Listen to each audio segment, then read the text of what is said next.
हो.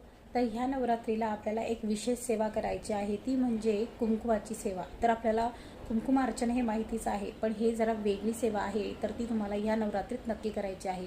एका प्लेटमध्ये कुंकू घ्यायचं आहे, त्याला पसरवायचं आहे आणि त्याच्यामध्ये रीम हा शब्द काढायचा आहे आणि रीम शब्दावर आपल्याकडे असलेलं श्रीयंत्र किंवा लक्ष्मी मातेची मूर्ती त्यावरती आपल्याला ठेवायची आहे आणि मग त्याच्यावरती कुंकवाने कुंकुमार्चन करायचं आहे.